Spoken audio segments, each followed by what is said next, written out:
Hi friends, இன்றைக்கி பார்த்திங்கன்னா breakfast லஞ்சுக்கும் சேர்ந்த மாதிரி ஒரே குழம்பு வச்சுட்டாங்க. தக்காளி குழம்பு தான் ஆட்டி வச்சுட்டேன். அதுக்கு சைட் டிஷ் பார்த்திங்கன்னா முட்டை தான் பொரியல் பண்ணியிருந்தேன். அது பார்த்திங்கன்னா ஒரு 4 முட்டை போட்டு வெங்காயம் மிளகா போட்டு வறுத்துட்டாங்க.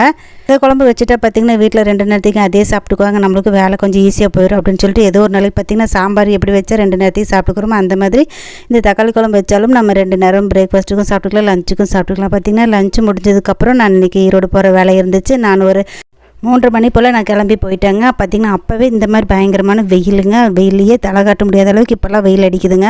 வெயில் காலம் வந்துச்சுன்னா எப்படா வெயில் காலம் போகும்ட்டு இருக்குது, மழை காலம் வந்துச்சுன்னா எப்படா மழை ஓயும் அப்படின்ட்டு இருக்குது. நம்மளோட சூழ்நிலையே எதையுமே தாங்க முடியாத அளவுக்கு நம்ம உடம்போட சூழ்நிலை மாறி போச்சுங்க. என்ன பண்ணுறது, எல்லாம் செய்கிறது செஞ்சு தான் ஆகணும் அப்படின்னு சொல்லிட்டு நான் இன்றைக்கி என்னடா பண்ணுறதுன்னு வெயிலோடையே கிளம்பி வந்தாச்சு. வந்துட்டு பார்த்திங்கன்னா ஈரோட்டில் மெடிக்கலில் கொஞ்சம் வேலை இருந்துச்சு, அதையும் முடிச்சுட்டு கொஞ்சம் டெய்லரிங் தேவையான திங்ஸ் எல்லாம் இருந்துச்சு, அதையும் வாங்கிட்டு நான் ஈரோட்டிலேருந்து கிளம்புறதுக்கு பார்த்திங்கன்னா 6 மணி ஆயிடுச்சு. வீடு வர மணி பார்த்திங்கன்னா 7:30 ஆகி போச்சுங்க. இன்னொரு வீடியோவில் பார்க்கலாம். நன்றி.